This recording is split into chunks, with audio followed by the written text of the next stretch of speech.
قليلا. الحمد لله نحمده ونستعينه ونستغفره ونؤمن به ونتوكل عليه ونعوذ بالله من شرور أنفسنا ومن سيئات أعمالنا. من يهد الله فلا مضل له ومن يضلل فلا هادي له. ونشهد أن لا إله إلا الله وحده لا شريك له. ونشهد أن سيدنا وسندنا ونبينا وحبيبنا وإمامنا ومولانا محمدا عبده ورسوله. أما بعد فأعوذ بالله من الشيطان الرجيم. بسم الله الرحمن الرحيم. يا أيها الذين آمنوا كتب عليكم الصيام كما كتب على الذين من قبلكم لعلكم تتقون. وقال النبي صلى الله عليه وسلم من سلم له رمضان سلمت له سنة او كما قال صلی اللہ علیہ وسلم. عزیزان محترم، میرے دینی اسلامی بھائی، بزرگوں اور دوستوں، رمضان کی آمد ہے اور بالکل رمضان قریب آ چکا ہے. رمضان کے لیے ہم کو کس طرح تیاری کرنا چاہیے، رمضان کا استقبال کیسے کرنا چاہیے، اس تعلق سے اور اس حوالے سے قرآن و حدیث کی روشنی میں کچھ باتیں آپ سے ذکر کروں گا. دعا کیجئے اللہ رب العزت والجلال مجھے صحیح کہنے اور ہم تمام کو ان باتوں پر عمل کی توفیق نصیب فرمائے. رمضان کیا ہے؟ بظاہر ہمیں ایسا محسوس ہوتا ہے کہ رمضان میں صرف دو چیزیں زیادہ ہیں، ایک روزہ اور ایک تراویح. لیکن اگر غور کیا جائے، اگر دیکھا جائے، رمضان کا پورا مہینہ صفائی کا مہینہ ہے، اپنے قلوب کو اور اپنے دل کو بنانے کا مہینہ ہے. رمضان کا پورا مہینہ تربیتی کورس کا مہینہ ہے. اس مہینے میں اللہ تعالیٰ اپنے بندوں کو معاف کر کے اپنے سے قریب کرنے والا مہینہ ہے. اس مہینے کے اندر اللہ تعالیٰ یہ چاہتے ہیں کہ میرا بندہ مجھ سے انتہائی قریب ہو جائے. یہ اللہ کے قرب کو بڑھانے کا مہینہ ہے، یہ اللہ کی طرف رجوع ہونے کا مہینہ ہے، یہ اللہ سے زیادہ مانگنے والا مہینہ ہے. رمضان کی حقیقت اور رمضان کے تعلق سے احادیث میں جو بے شمار فضیلتیں آئی ہیں، ان میں بنیادی فضیلت یہ ہے، قرآن کریم نے مقصد طے کر دیا. اس دنیا کے اندر آنے کا مقصد یہ ہے کہ ہم اللہ تعالیٰ کی عبادت کریں. ایک انسان دنیا میں آتا ہے، اس دنیا کے اندر جوانی اس کی گزر جاتی ہے، ادھیڑ عمری گزر جاتی ہے، بڑھاپا آتا ہے اور پھر وقت آتا ہے دنیا سے چلا جاتا ہے. یہ دنیا یہ ہمیشہ رہنے کا مقام اور ہمیشہ رہنے کی جگہ نہیں ہے. یہ دنیا دل لگانے کی جگہ نہیں ہے، بلکہ دنیا میں کچھ لمحہ ہمیں میسر آیا ہے. ان لمحوں کو گن کر تول کر اللہ کی مرضی کے مطابق اور آقا نامدار تاجدار مدینہ سرور دو عالم فخر آدم و بنی آدم وجہ تخلیق کائنات نبی پاک صلی اللہ علیہ وسلم کی شریعت اور سنت کے مطابق ہم زندگی گزاریں۔ ہونا تو یہ چاہیے سال کے 12 مہینے، مہینے کے 30 دن، ہفتے کے 7 دن اور یوم کے 24 گھنٹے ہر وقت ہم اللہ اللہ اور اللہ کی عبادت میں ہمارا وقت لگے۔ لیکن اللہ کا فضل ہے، اللہ کا کرم ہے، اللہ تعالیٰ نے ہمیں ہر چیز کے کرنے کا موقع دیا، اٹھنے بیٹھنے کا، چلنے پھرنے کا، کھانے پینے کا، ملاپ کا، معاملات کا، معاشرت کا، اخلاق کا، ہر طرح کی چیزیں اللہ تعالیٰ نے کرنے کی اجازت دی۔ اور اگر ان چیزوں میں نیت درست ہو جائے کہ ہم ہر کام اللہ کے لیے کر رہے ہیں تو ہمارا اٹھنا بیٹھنا بھی، چلنا پھرنا بھی، معاملات بھی، معاشرت بھی عبادت کے اندر شامل ہو جاتی ہے۔ ایک انسان اپنے مقام کو سمجھے، میں کون ہوں اور کیا ہوں۔ اگر ہمارا ہر عمل نیت کے مطابق ہو، سنت کے مطابق ہو، تو ہماری ہر چیزیں اللہ تعالیٰ عبادت میں شامل کر دیتا ہے۔ یہ اللہ کا فضل ہے، اپنا کچھ بھی اس میں کمال نہیں ہے۔ اور کل قیامت کے دن جو بھی جنت میں جائے گا وہ اللہ کے فضل سے جائے گا، انسان کا اپنا کوئی کمال نہیں ہوگا۔ کوئی یہ کہے کہ میں تو اپنی عبادت کی وجہ سے جنت میں آیا، ایسا ہو ہی نہیں سکتا۔ حدیث پاک میں سرکار دو عالم صلی اللہ علیہ وسلم ارشاد فرماتے ہیں، الطاعم الشاکر کالصائم۔ حدیث پاک میں ہے کہ کھانا کھا کر شکر ادا کرنے والا ایسا ہے جیسا کہ روزہ رکھ کر صبر کرنے والا ہے۔ روزہ رکھ کر کے اور صبر کر کے جو فضیلت ہے، کھانا کھا کر اے اللہ یہ میرے کمال کی بات نہیں تھی، تو نے کھانا دیا ہے، تو ہی خالق ہے، تو ہی مالک ہے، تیری وجہ سے یہ لقمہ ہم پیٹ میں داخل کر رہے ہیں۔ کھانا کھا کر شکر ادا کرنے والا روزہ رکھ کر صبر کرنے والے کی طرح ہے۔ اور روزہ رکھنے کی جو فضیلت ہے، نیت کے درست ہونے کی وجہ سے اللہ تعالیٰ اس کھانے کو بھی عبادت میں شامل کر دیتے ہیں۔ قرآن کریم میں اللہ تعالیٰ نے جو فرمایا، یا ایھا الذین آمنوا، اے ایمان والو، تم پر رمضان کے روزے ایسے ہی فرض کیے گئے جیسے کہ پہلے لوگوں پر روزے فرض تھے، لعلکم تتقون، تاکہ تمہارے اندر خشیت الہی آئے، تقوی آئے، پرہیزگاری آئے، اور تم اللہ تعالیٰ کی عبادت الگ طریقے سے، اچھے طریقے سے، انہماک کے ساتھ اور اللہ کا خوف دل میں لیے ہوئے اس دنیا کے اندر رہ کر کے اللہ کی ذکر اور اللہ کی فکر میں مشغول ہو۔ یہ رمضان کا مہینہ کیا ہے؟ یہ رمضان اس لیے بھی اہمیت کا حامل ہے، یہ ٹریننگ کورس ہے جس سے ہر آدمی کو گزارا جاتا ہے۔ یہ تربیت کا زمانہ ہے اور اپنی روح کو بالغی اور تازگی پیدا کرنے والا مہینہ ہے۔ 11 مہینے دنیا کی طرف بھاگتے رہے بھاگتے رہے بھاگتے رہے، ایک مہینہ اللہ نے ایسا دیا ہے کہ اس مہینے کے اندر اللہ کو منانے اور اللہ کی عبادت کرنے اور اللہ تعالیٰ سے تعلق پیدا کرنے کے لیے اللہ نے یہ مہینہ عطا فرمایا ہے کہ 11 مہینے گھومتے پھرتے رہے، اس مہینے کے اندر مجھ سے قریب آ جاؤ۔ اور قریب کرنے کا اللہ تعالیٰ نے طریقہ کتنا پیارا اپنایا۔ رمضان میں اپنے بندوں کو اللہ تعالیٰ نے تراویح عطا فرمایا۔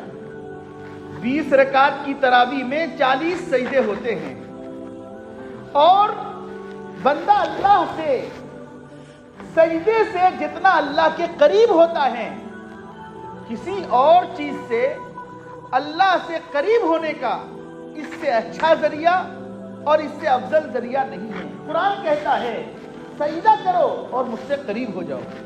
30ویں پارے میں سورہ اقرا میں اللہ نے فرمایا سجدہ کرو اور مجھ سے قریب ہو جاؤ۔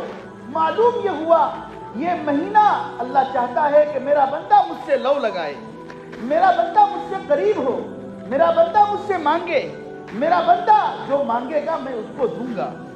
اسی لیے کتابوں میں لکھا ہے کہ رمضان میں لوگوں کو چاہیے کہ عبادت کی مقدار میں اضافہ کر دے، اور جو دنیا کی مصروفیات ہیں دنیا کی مصروفیات کو کم کر دے، عبادت کی مقدار کو بڑھانا۔ نبی پاک صلی اللہ علیہ وسلم نے ارشاد فرمایا، کتنے ساری ایسی چیزیں ہیں جو ہم غیر رمضان میں کرنا تھوڑا مشکل ہوتا ہے، لیکن رمضان میں ان چیزوں کا کرنا آسان ہو جاتا ہے۔ مثال کے طور پر ہم لوگ سحری کے لیے اٹھتے ہیں اور تھوڑا پہلے اٹھ کر کے تہجد کا اہتمام کرنا چاہیں، تہجد پڑھنا چاہیں، جو انبیاء کا طریقہ ہے، صلحاء کا طریقہ ہے، علماء کا طریقہ ہے، اللہ والوں کا طریقہ ہے، تہجد کی وجہ سے انسان اللہ سے مانگ سکتا ہے، اللہ کو اپنا سکتا ہے، اللہ سے تعلق پیدا کر سکتا ہے، اللہ سے محبت پیدا کر سکتا ہے۔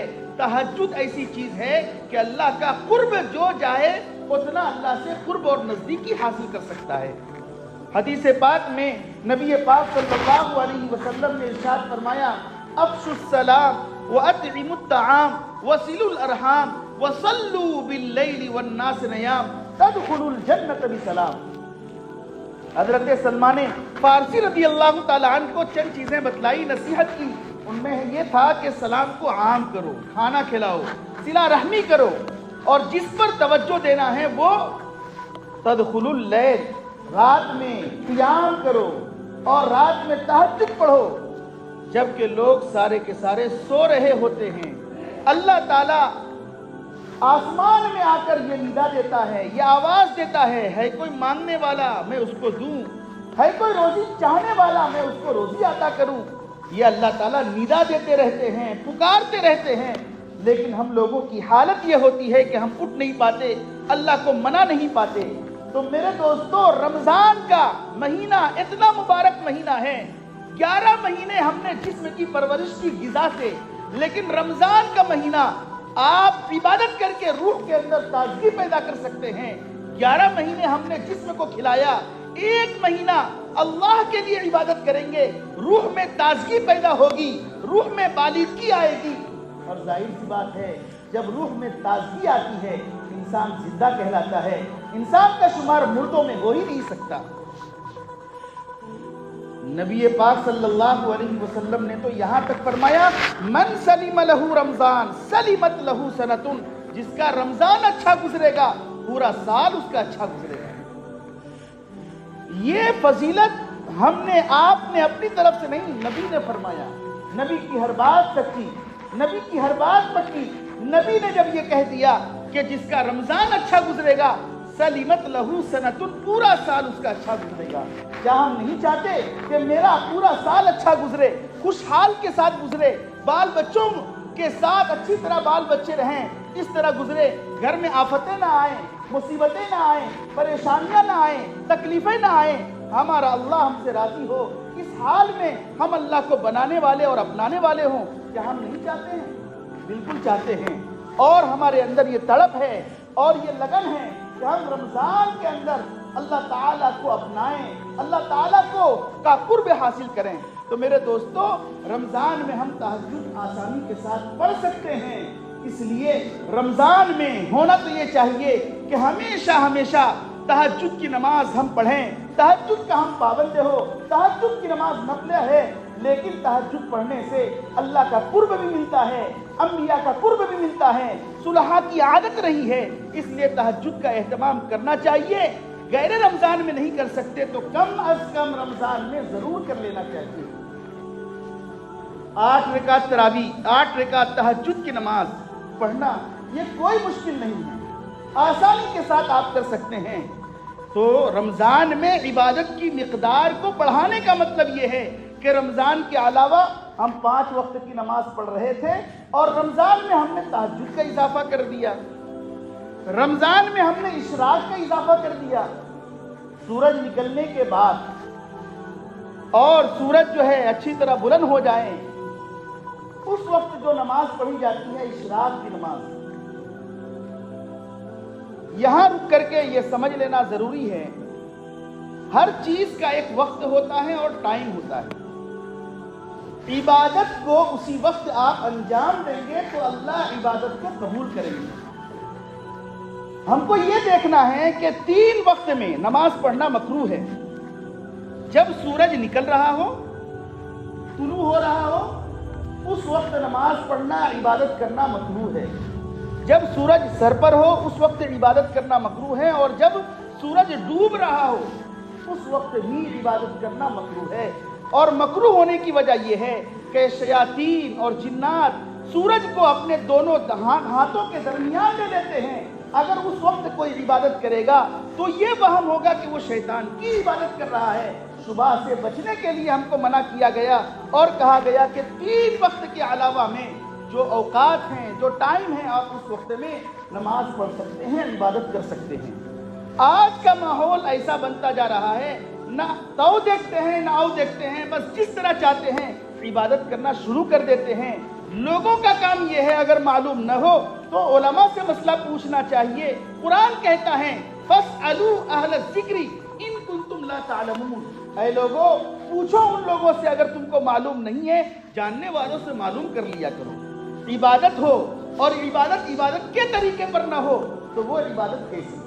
رمضان کا مثال کے طور پر مہینہ آ رہا ہے، ایک آدمی پورا مہینہ روزہ رکھتا ہے اور اس نے اچھے سے رکھا بھی، لیکن روزہ رکھ کر کے غلط کام کرتا رہا، چوری کرتا رہا، جھوٹ بولتا رہا، غیبت کرتا رہا اور ناجائز جو کام تھے وہ کرتا رہا، تو عبادت کے اندر جو لذت تھی، عبادت کی جو حلاوت تھی، عبادت کی جو مٹھاس تھی، وہ ساری مٹھاس ختم ہو جاتی ہے ان گناہ کے کام کرنے کی وجہ سے۔ تو بہرحال مجھے یہاں ایک مسئلے پر متنبہ کرنا تھا، وہ میں نے کیا۔ تو رمضان میں عبادت کی مقدار میں اضافہ کرنے کا مطلب یہ ہے کہ ہم تہجد کا اضافہ کریں اور اشراق کا اضافہ کریں۔ حج عمرے کے برابر ثواب ملتا ہے، کون نہیں چاہتا کہ مجھے حج اور عمرے کے برابر ثواب ملے؟ اگر ہم غیر رمضان میں نہیں پڑھ سکتے تو رمضان میں کم از کم اس کا اہتمام کر لینا چاہیے۔ 4 رکعت پڑھنا، نفل کی نیت سے پڑھنا، یہ کوئی مشکل کام نہیں ہے۔ اور اس کے بعد چاشت کی نماز، اور جب سورج بالکل جو ہے اچھے طریقے سے بلند ہو جائے 9-10 بجے کے قریب چاشت کی نماز پڑھ لینا، اس کی بھی بڑی فضیلت ہے۔ 4 گنا معذات کرنے کے برابر ثواب ملتا ہے۔ رمضان میں اوابین کا اہتمام بھی ہم اور آپ آسانی سے کر سکتے ہیں۔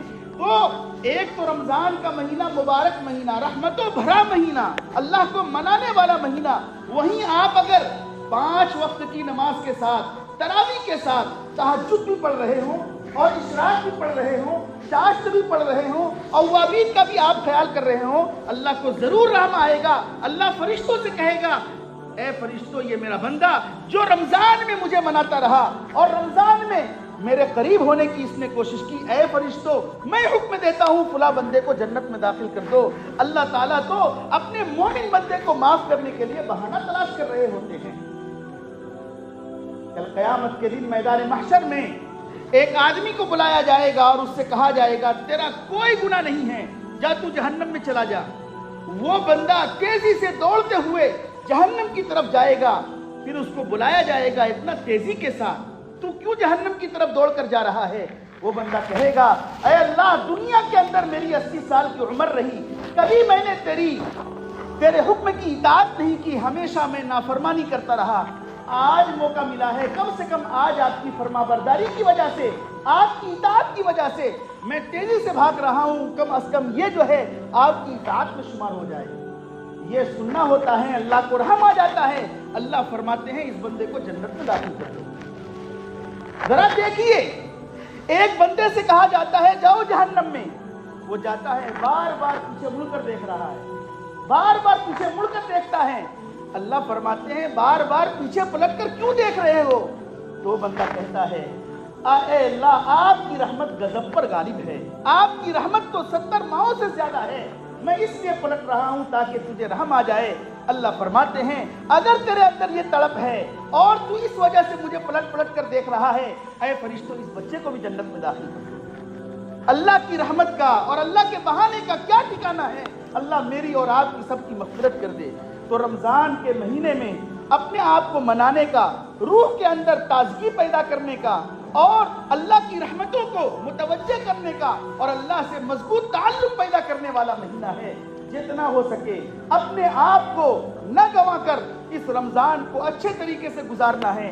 ہم نیت کریں، ارادہ کریں۔ ہوتا یہ ہے کہ انسان کو دنیا نے غفلت میں مبتلا کر دیا ہے۔ انسان دنیا کی چمک دمک کو دیکھ کر، دنیا کی رنگینیوں کو دیکھ کر، دنیا کے اندر طرح طرح کے خیالات کو دیکھ کر اور چیزوں کو دیکھ کر انسان دنیا کے اندر الجھ گیا۔ صحابہ کرام رضوان اللہ علیہم اجمعین کا منشا کیا تھا؟ نبی پاک صلی اللہ علیہ وسلم ارشاد فرماتے ہیں، صحابہ کی جو تربیت ہوئی تھی، نبی پاک صلی اللہ علیہ وسلم جیسا استاد اور صحابہ جیسا شاگرد ان آنکھوں نے دیکھا ہی نہیں۔ ایسا شاگرد جنگ احد میں مسلمان مارے جا رہے ہیں، دشمن کی طرف سے سخت حملے ہو رہے ہیں۔ ایک صحابی کہتے ہیں کہ اس دوران میں یہ دیکھ رہا ہوں کہ احد پہاڑ سے جنت کی خوشبو آ رہی ہے۔ ان کی فکر آخرت کی طرف ہے، وہ یہ چاہ رہے ہیں کہ آخرت ہم کو مل جائے، بس ہمارا یہی مقصد ہے۔ اسی بہانے سے وہ دنیا کے اندر رہا کرتے تھے، دنیا کو مقصد زندگی اور اصلی زندگی خیال نہیں کرتے تھے۔ ان کو معلوم تھا یہ دنیا فانی ہے، یہ دنیا ختم ہونے والی ہے، آخرت کی تیاری یہاں جتنی کر لیں گے اتنا اچھا ہے۔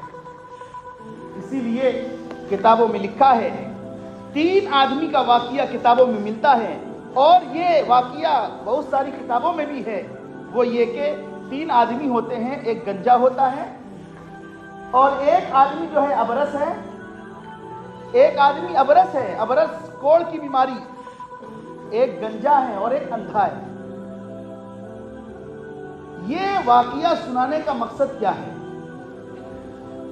انسان کی حرص کو دیکھیے، انسان کیسا حریص ہوتا ہے اور انسان کیسا لالچی ہوتا ہے۔ یہ 3 بندے جو آنکھوں سے معذور ہیں، سر میں بال بالکل نہیں ہیں اور ایک بیماری ہے کہ جس میں سے گوشت کٹ کٹ کر گر رہے ہیں۔ اللہ تعالیٰ نے فرشتوں کو بھیجا، جاؤ ان 3 بندوں کو آزماؤ۔ فرشتہ آتا ہے اور پہلے ابرس جس کو کوڑ کی بیماری تھی اور جس میں سے گوشت کٹ کٹ کر گر رہے تھے، فرشتہ اس سے کہتا ہے تمہاری کیا خواہش ہے؟ وہ بندہ کہتا ہے میری خواہش یہ ہے کہ میرا جو جسم سے گوشت کٹ کٹ کر گر رہا ہے یہ بیماری ختم ہو جائے۔ فرشتہ اللہ کے حکم سے اس کے جسم پر ہاتھ پھیرتے ہیں، وہ بندہ اچھا ہو جاتا ہے۔ پھر فرشتے کہتے ہیں تمہیں کیا چاہیے، کون سی دولت چاہیے؟ وہ آدمی کہتا ہے کہ مجھے اونٹ چاہیے، تو اللہ کے حکم سے اس کو ڈھیر سارا اونٹ بھی دے دیا جاتا ہے۔ پھر فرشتے دوسرا آدمی کے پاس جاتے ہیں جس کے سر پر بال نہیں ہوتا، اس سے پوچھتے ہیں تیری خواہش کیا ہے؟ وہ کہتا ہے میرے سر پر بال نہیں آتے، جس کی وجہ سے لوگ نفرت کرتے ہیں، حقیر سمجھتے ہیں، میں یہ چاہتا ہوں کہ میرے سر پر بال آ جائے۔ اللہ کے حکم سے وہ فرشتے ہاتھ پھیرتے ہیں، سر پر بال بھی آ جاتا ہے اور اس سے پوچھا جاتا ہے مال میں سے تم کو کیا چاہیے؟ کہتا ہے کہ مجھے گائے چاہیے، ڈھیر ساری گائے اس کو مل جاتی ہے۔ تیسرا آدمی اندھا ہوتا ہے، اندھے سے پوچھا جاتا ہے، فرشتے پوچھتے ہیں تجھے کیا چاہیے؟ وہ کہتا ہے مجھے میری بینائی لوٹ آئے، میں یہ چاہتا ہوں۔ چنانچہ ہاتھ پھیرنے پر اس کی بینائی بھی لوٹ آتی ہے اور اس سے پوچھا جاتا ہے مال میں سے کیا چاہیے؟ تو بکری چاہیے، ڈھیر ساری بکریاں مل جاتی ہے۔ وقت گزرتا جاتا ہے، اونٹ والے کے پاس اونٹ زیادہ ہو گئے، گائے والے کے پاس گائے زیادہ ہو گئے، بکری والے کے پاس بکریاں زیادہ ہو گئی۔ اب اللہ تعالیٰ دوبارہ آزمانے کے لیے ان تینوں کے پاس فرشتوں کو بھیجتے ہیں۔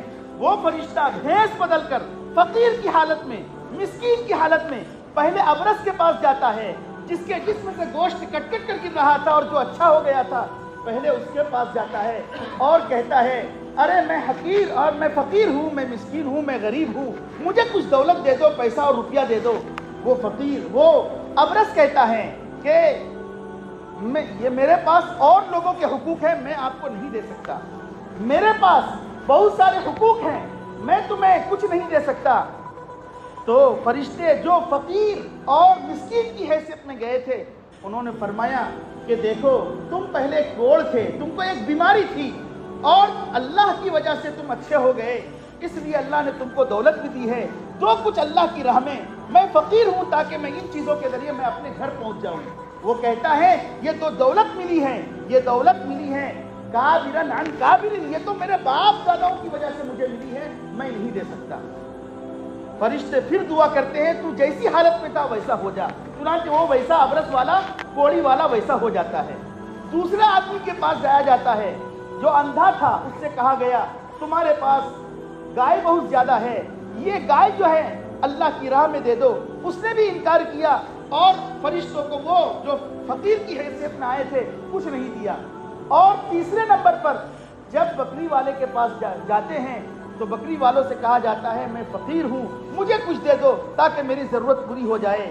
وہ بندہ کہتا ہے کہ بات دراصل یہ ہے میں تھا حقیقت میں فقیر تھا، میرے پاس کچھ نہیں تھا، اللہ نے سب کچھ دیا ہے، دیکھو یہ بکریاں ہیں، جو بکریاں لینا چاہو تم لے لو، تم کو اختیار ہے۔ اللہ فرماتے یہ تیسرا بندہ کامیاب ہو گیا، اور پہلے جو دو بندے تھے جو اللہ کی وجہ سے اچھے ہو گئے، اللہ کے حکم کی وجہ سے اچھے ہو گئے، جب مال آیا، دولت آئی، تو ان لوگوں نے اللہ کا انکار کر دیا، اللہ کے حکم کا انکار کر دیا، تو اللہ تعالیٰ نے پھر اس کو ویسے ہی مبتلا کر دیا۔ انسان ایسا لالچی اور ایسا حریص ہوتا ہے۔ ایک صحابی نبی پاک صلی اللہ علیہ وسلم کے پاس آئے، آ کر کہنے لگے اے اللہ کے رسول دعا کر دیجئے، میں تنگ دست ہوں، میں معذور ہوں، میں مجبور ہوں، آپ دعا کر دیجئے مجھے جو ہے پیسہ اور دولت مل جائے۔ نبی پاک صلی اللہ علیہ وسلم نے ہاتھ اٹھائی، دعا کی، وہ صحابی مالدار ہو گئے۔ اور اس وقت مالدار ہونے کا مطلب یہ ہوتا تھا جانور، بکریاں ہیں، گائے ہے، اونٹ ہے، جس کے پاس جتنا زیادہ ہوتا وہ اس وقت کا بڑا مالدار سمجھا جاتا تھا۔ صحابی نے دعا کروائی نبی سے، نبی نے ہاتھ اٹھایا، ہاتھ اٹھانے کے بعد دعا کی، اور اس کے پاس ڈھیر ساری چیزیں اور جانور ہو گئے۔ چنانچہ روایت میں آتا ہے، کتابوں میں لکھا ہے، جب اس کے پاس جانور بڑھنے لگے، مویشی بڑھنے لگے اور اونٹ بڑھنے لگے، گائے اور بکریاں بڑھنے لگی، وہ آدمی پہلے مدینہ میں رہا کرتا تھا، مدینہ کی 5 نماز میں حاضری دیا کرتا تھا۔ جب ریوڑ میں اضافہ ہو گیا، بکریوں میں اضافہ ہو گیا، مدینہ کی سرزمین تنگ نظر آنے لگی، وہ اپنی بکریوں کو لے کر، گائے کو لے کر دور چلا جاتا ہے، اور وہاں سے صرف جمعہ میں آتا تھا۔ اور ایک وقت ایسا آیا کہ جمعہ میں مسجد میں آنا بھی اس کے لیے مشکل ہو گیا۔ نبی پاک صلی اللہ علیہ وسلم نے دیکھا اس کے پاس ڈھیر ساری دولت ہے، ایک صحابی کو بھیجا کہ جاؤ اس سے زکوٰۃ وصول کر کے آؤ۔ اس نے کہا یہ ساری چیزیں تو میرے اپنے کمالات کی وجہ سے ہیں، میں زکوٰۃ نہیں دے سکتا۔ اس نے انکار کیا۔ نبی پاک صلی اللہ علیہ وسلم کو تکلیف ہوئی، اور آپ نے فرمایا ابن جمیل کا کیا حال ہے کہ یہ فقیر تھا، اللہ کی دعا کی وجہ سے اور اللہ کے دینے کی وجہ سے یہ شخص مالدار ہوا، اور آج یہ انکار کر رہا ہے۔ نبی پاک صلی اللہ علیہ وسلم نے اس کی زکوٰۃ نہیں لی، وہ اسی حالت سے دنیا سے چلا گیا۔ انسان ایسا حریص ہوتا ہے، اسی لیے رمضان کا مہینہ عبادت کا مہینہ ہے، رمضان کا مہینہ اللہ کو منانے کا مہینہ ہے۔ ایسا نہیں ہونا چاہیے کہ ہمارے کسی عمل سے اللہ ناراض ہو جائے اور ہمارے سارے اعمال بیکار ہو جائیں۔ یہ رمضان کا مہینہ ایک تو قرب الہی کا مہینہ ہے، ایک تو تقوی اختیار کرنے والا مہینہ ہے، اور ایک صبر والا مہینہ ہے۔ رمضان کا مہینہ صبر والا مہینہ کا مطلب یہ ہے کہ ایک تو ہم بھوکے پیاسے رہتے ہیں، صبر کرتے ہیں۔ دوسرا یہ کہ اگر کوئی رمضان کے مہینے میں کسی سے لڑے یا جھگڑے اور کسی کو کوئی گالی دے تو ایک انسان باوجود یہ کہ وہ بھی جواب دے سکتا ہے، ترکی بترکی جواب دے سکتا ہے، لیکن وہ صبر کرتا ہے اور یہ کہتا ہے کہ بھائی میں روزے سے ہوں، یہ صبر کا مطلب ہے۔ اور جب رمضان کا مہینہ تقوی والا مہینہ ہے، صبر والا مہینہ ہے، تو رمضان ہماری اس طرح گزرنی چاہیے کہ ہمارے اپنے عمل سے کوئی ایسا کام سرزد نہ ہو کہ اللہ ناراض ہو جائے۔ ایک آدمی روزہ بھی رکھے اور غیبت بھی کرے۔ نبی پاک صلی اللہ علیہ وسلم کے زمانے میں 2 عورتوں نے روزہ رکھا تھا اور حلال طریقے پر انہوں نے سحری کی تھی۔ سحری کرنے کے بعد ظہر کا وقت ہوا تھا، دونوں عورتیں جو ہے ان میں سے 2 عورتوں میں سے ایک غیبت کرنا انہوں نے شروع کر دیا، اور غیبت کرنے کی وجہ سے ان کی حالت دیگر گو ہو گئی۔